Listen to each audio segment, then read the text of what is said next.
I've been looking for a house with no walls or no whispers, no hiding places, no secret sister. Been looking for a house that won't shelter a lie, no tear-stained past or reason to cry. I wanna live, live, live in a house of love. I wanna... Greetings. This is Empowering Women Everywhere. I am your host, Nan Gill, and today our guest is Christine Rolando. She's the Executive Director of Orange Literacy, and we're very happy to have you here today, Christine. Thank you, Nan. It's good to see you, and I appreciate you having me. We're just really happy to have you here to tell us all about your great programs and what you're doing. So you want to tell us a little bit about what Literacy Orange is and what you're up to? Sure. Well, just so you understand, literacy, most people think of Literacy Orange, they'll know it by Literacy Volunteers. So, because we changed our name a few years ago, about 8 years ago. So, Literacy Volunteers is an agency. We're not-for-profit. We're a 501c3. And what we do is we work with adults, and we teach them how to read. Now, how many people would you estimate in the county don't know how to read now? Too many. It's 1 in 5 adults in the Orange County alone that read below a 4th grade reading level. Oh, my goodness. Yeah, it's frightening. It's really frightening.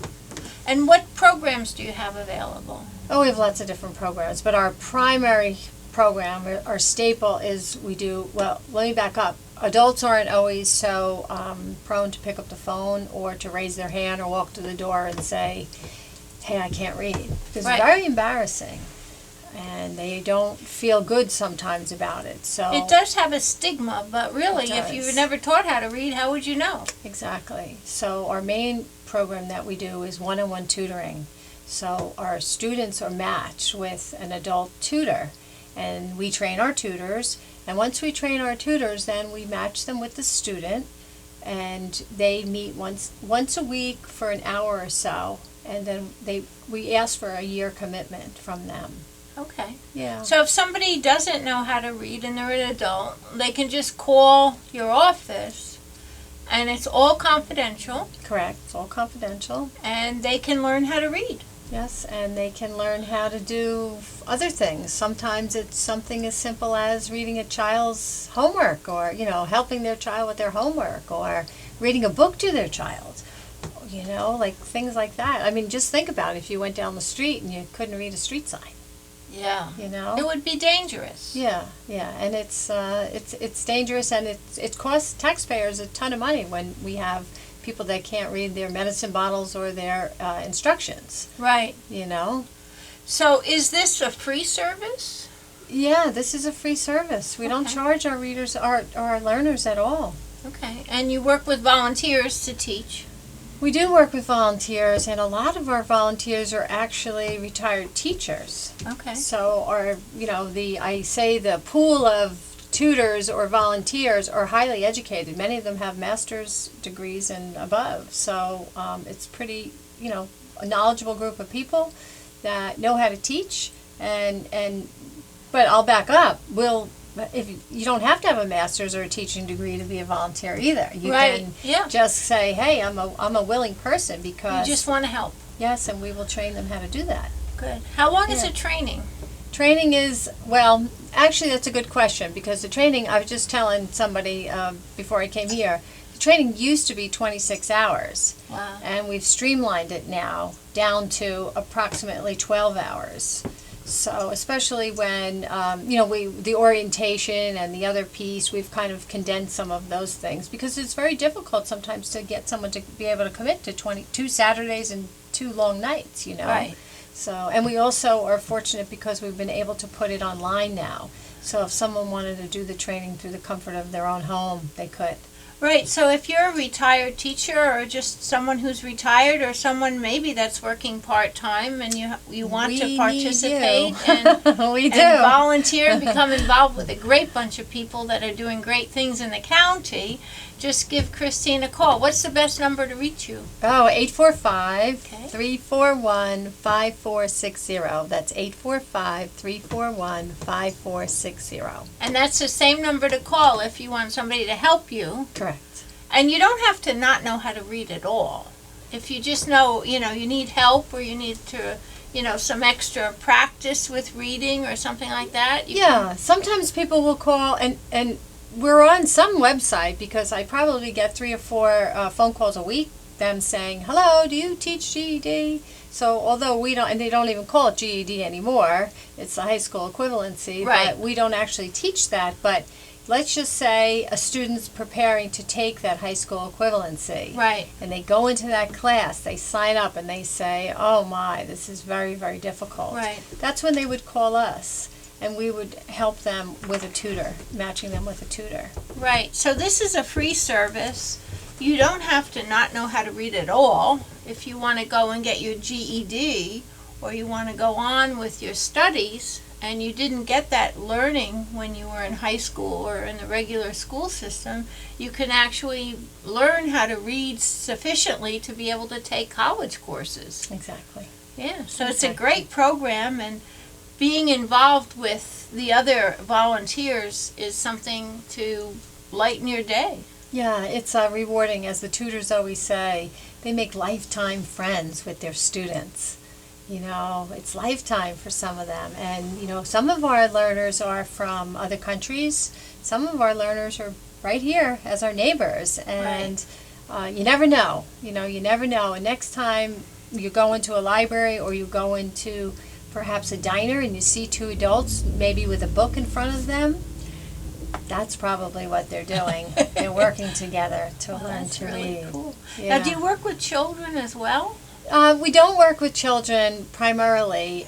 If the student is 16 years old and out of school, Right. then we can service them. But if they're still in the school system, we're not able to service them. Okay. And that has to do with our funding streams and our accountability, because Right. we are required under New York State education to test our learners, pre-test and post-test, and show educational gain. And now with the way things are changing, the benchmarks being higher, we actually have to track our students, and job placement is Right. critical. So it's very scary right now for all the literacy volunteers across the country to say, how are we going to do this? Because the Right. benchmarks are higher and our learners are sometimes not going to make that kind of gain, nor perhaps get a job. Or we can track them to see if they did get a job.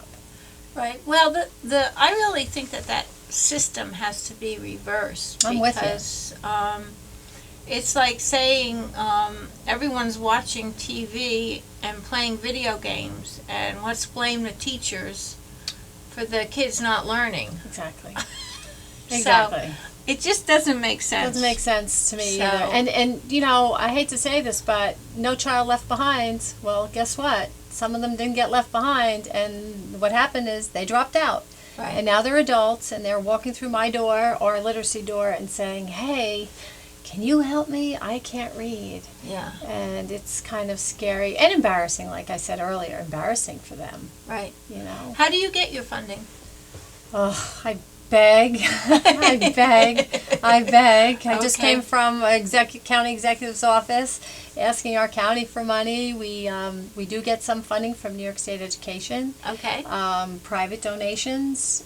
We do fundraisers. You know how it is. You do fundraisers, and we don't do bake sales, but we, like, give you an example. One year we did a golf tournament, but after a while they got a little old. There were a lot of them, so you have to always be creative for your Right. events and your fundraisers. Okay. Are your Yeah. fundraising events fun? Of course, they're fun. We have a horse jumping fundraiser. What else gets better than that? We have it's a project, and it's called the Journey or Not. Okay. And it's actually held in New Jersey, because I'm a horse person, so Okay. I'm very much involved in the horse world. And Do you have a horse? unfortunately, no. My husband and I have decided we don't need a horse right now.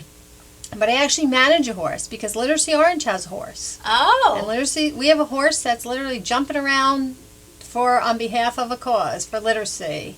wow. And her name That is Sati cool. de la Viole. She's from France. Say it again. Sati de la Viole, Okay. and that means aristocrat. And she thinks she's an aristocrat. Well, she probably She is, and she's really beautiful. But she's jumping around, raising awareness for a cause. So what we have is we do a horse show. It's called the Journey or Not Charity Relay. And what we do is we have a professional rider ride. It's a team, so professional and amateur. And one does the jumping, the power piece of the course, and then jumps off the horse, and the next one gets on and does the speed piece. Oh, And it's so much fun, and it's a great attraction for people, spectators to come out and watch. And last year we had the little Miss New Jerseys. They were cute little princesses. They came and helped me pin the class, and yeah, so it's Cool. very exciting, and it raises money right. for literacy. Okay, so if somebody wants to be involved in the fundraising events that are fun, they can just go on your website and see what's coming up and what's upcoming. And Yeah, they're up there, and it's www.literacyorangeny.org. Okay, very good. Now, how did you get started? Where did you go to school? And tell us a little bit about your literacy travels here. Okay, so I haven't always loved to read. I always loved animals. So I always thought growing up, I loved horses my whole life, and I loved to be around animals, and always thought I'd be a vet or somehow be involved with the horses and the animals. And I'll fast forward, but I opened up a horse business when I was younger, and I got very much involved in believe it or not, I'm a horse appraiser. That's something I've been doing for 36 years. So Okay. I've been horse appraising for many, many years, and I went to Centenary College to have an equine degree from Centenary, and then I went off to Penn State and it was called a Visitor Students Program, and I was there, and I was on their horse judging team as an animal science major, thinking I may pursue my veterinary science degree. Right. And then I'll even fast forward again further along those lines. I didn't pursue my veterinary degree, but I went off and got married. You know how that goes, and I you know have how that children, goes. and when my children were little, what I realized is that it was actually my sister realized this, that my son was having a tough time reading. Right. You know, at about 2.5, 3, and I went and had him tested once he got into school and found out that he had a learning disability. And he had he was dyslexic. So it was very challenging, very, very bright, high IQ. Right. But it was a processing issue. And I, at that time, was the director of a not-for-profit for horses, Therapeutic Riding Center, right here locally in Orange County, New Right. York. And we were one of the In first Warwick, in right? Warwick. Winslow? I was Yeah. the director of Winslow. We were one of the first in the country. And I always knew it was easier for me to, I've always been a riding instructor. I could teach a child how to count on a horse Right. because it's vestibular movement. It's like you're getting that into them from a different way, Right. sensory. So I had another child. My daughter came along 2.5 years later, and as my daughter went into school, she was dyslexic. So, It's being- just a matter of processing information. processing information, extremely high IQ, so it's Right. very challenging because your child is presenting as no learning issues because their IQ is so high. Right. However, I did what any good parent would do: figure out, meet with the professionals, get Right. independent evals, etc. And through that course, I've learned a lot of different modalities to teach reading. Okay. So that's how I got involved with literacy, and it's a kind of a Okay, modalities to teach reading. Yeah. Want to go a little bit into that? Sure. Well, we can talk about sensory issues, right? So there's different programs that you can use if you can't hear the sound, or phonetically you're not getting it. maybe I can teach you the letter C by tactile, Okay. by going, C-A-T, cat, or using Right. making a C in the sand. So again, it's just using different sensory inputs to teach lessons. It's like Right. life learning, using different sensory Right. integration. Well, people all learn differently. They do. You know. And we all can't sit in a classroom and No. listen to a lecture. And you have to kind of see whether or not the person that you're speaking to is actually comprehending what you're saying in a way that you're saying it. What did you say? No. I think a lot of people, get angry at other people because they tell them something and that person is totally not hearing what they're saying. Oh, you mean when I say to my husband, "Aren't you listening?" Kind of like that. "Well, I'm doing this," and I said, "So." Well, you have to remember that. If you're going to speak to somebody, you have to look at them I straight said, in "Can the you eye. please look at me when I talk?" Right? Or at least right Exactly. here. Right. Okay, Yeah. so you got in different So ways I was learning different Right. ways to get. I mean, I would to have. reach your children. I would have things on my kitchen cupboards, Here's the rules of the English language and all. Right. And they were getting better and better and better at it. And Okay. so as a parent is how I first learned. And then as a parent going through the school district, Right. learning how to kind of speak on behalf of my children's needs of what they needed. Right. So that was kind of the way it went, and again, I'm fast forwarding because this time goes back, but I did leave Winslow, and I went into corporate world for about a year, and I didn't love it. I didn't love it because I had a commute, and my daughter was 13 and needed Yeah. her mother. So I had a Warwick board member ask me if I was interested in being the director of an agency called Literacy. And I said no. And I went on my interview, and I got out of the car, and I stepped in a puddle of water, knee high, and I Oh, said, my "This Lord. is a sign. I'm not taking this job." And then I went to Newburgh to meet with the other board, because at that time there was Literacy East and Literacy West. Okay. Two separate agencies. We were the only county in New York State that had two agencies. yeah. 2 directors, 2 boards. And I went to visit with that board. And there was no puddle. I think it was a blizzard. So I said, "Oh, there's another sign." I came home and told my husband, "I'm not taking that job. I'm not taking that job. There's no way." And something from above said, "Christine, you will." I said, "Okay." So I said, "I'm coming, but I'm only coming for 5 years." And that was 8.5 years later. So I'm Okay. still there. And Yeah. it's a blessing. There's struggles like any not-for-profit. But it is Yeah. rewarding. Well, very good. It's exciting to find out how people follow their nose and actually end up somewhere, even if they do step in a puddle. Yeah, and like I looked back and the trainings, the things that I learned Right. were, I Along might not the have a way. master's in education, but you know what? I had a lot of personal experience in street training and from that area Right. to bring into what my learners or our learners face Right. in the world of being looked down upon because they can't read. So definitely, if you are an adult and over 16 and you're struggling with reading, there is a number to call and the assistance is there. It's free, so why not take advantage? Or if you want to volunteer to work with these wonderful people, and that number is? Is 845-341-5460. That's 845-341-5460.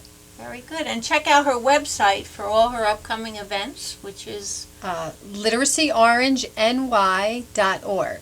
So it's LiteracyOrangeNY.org. Okay. So now basically there's a lot of other projects that you're involved with. Oh. So I thought maybe we'd take some time to talk about some of them. Sure. Okay. So what's your favorite one? Oh, I don't know if the horse project is really, I love it because that project stemmed from people feeling inadequate. And my daughter actually drew this little, we call him Journey. He's a little horsey looking character.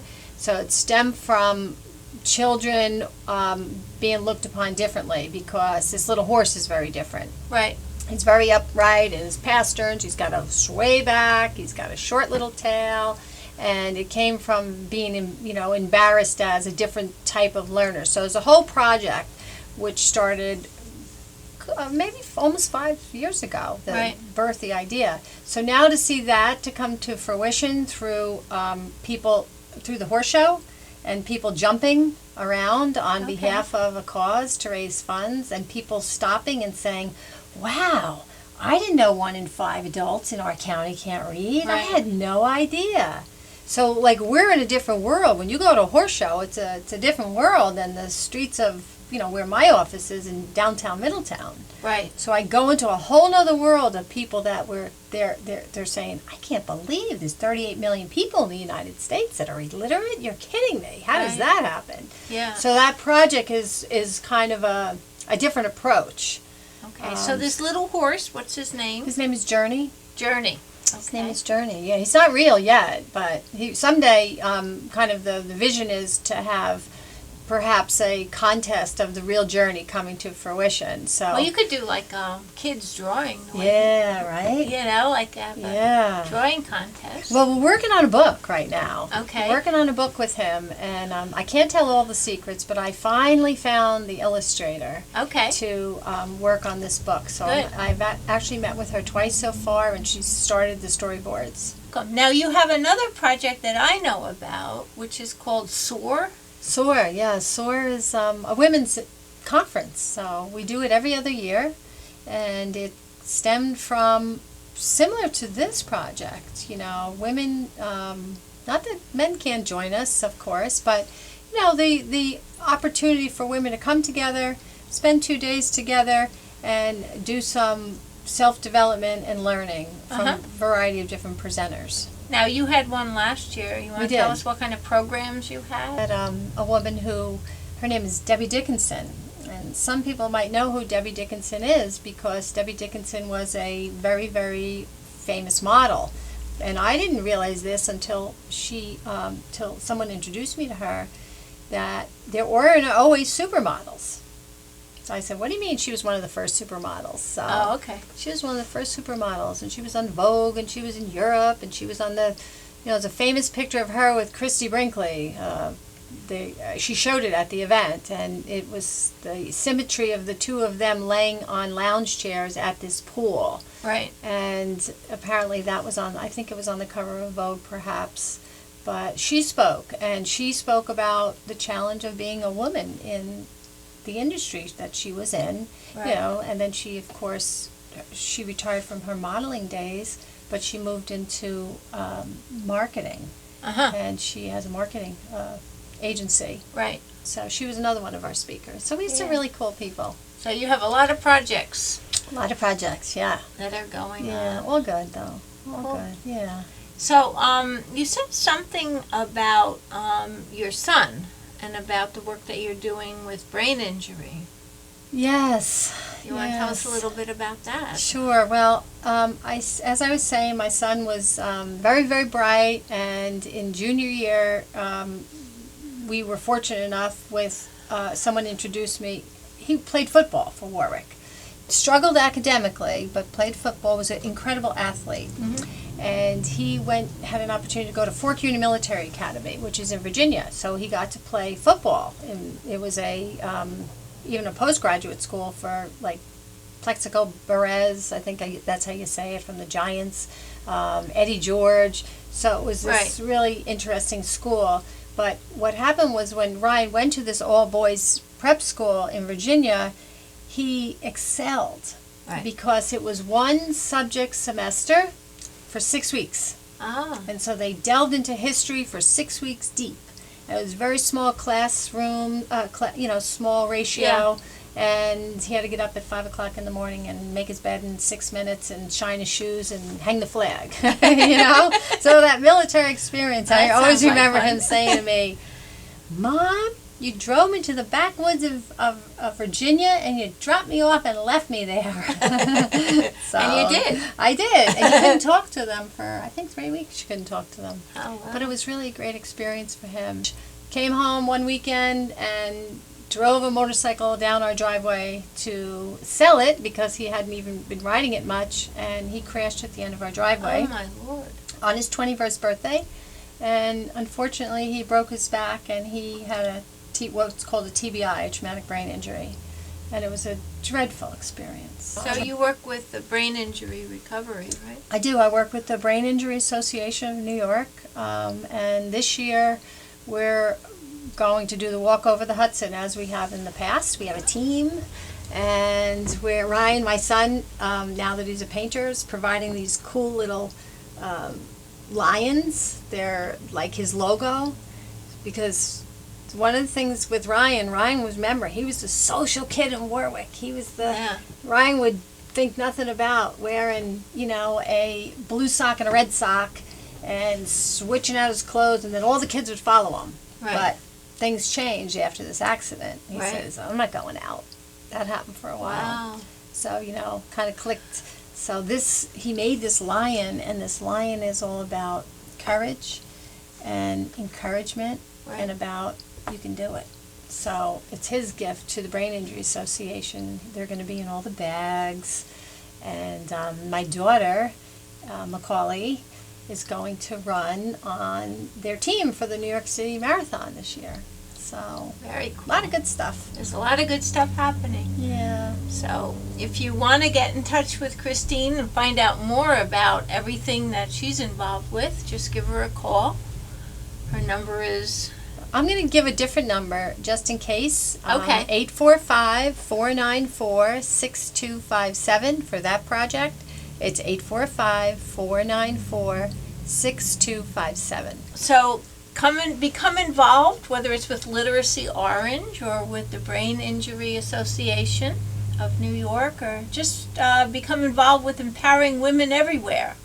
Go to empoweringwomeneverywhere.tv and sign up for basic membership is free, or you can sign up for more advanced membership and follow us on Twitter at Empower Women TV.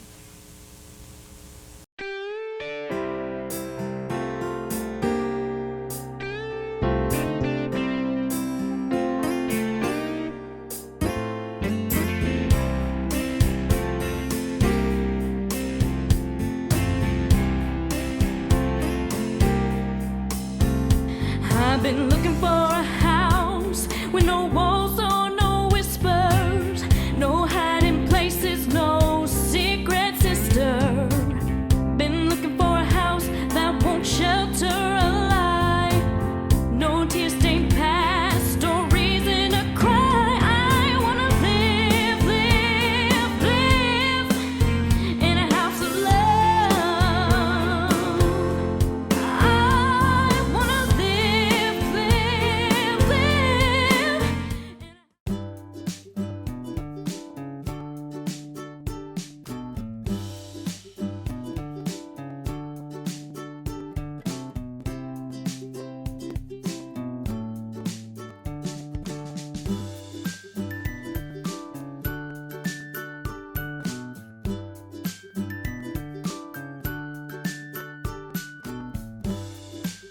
When you're looking for the emotion in the monologue, that's where you look.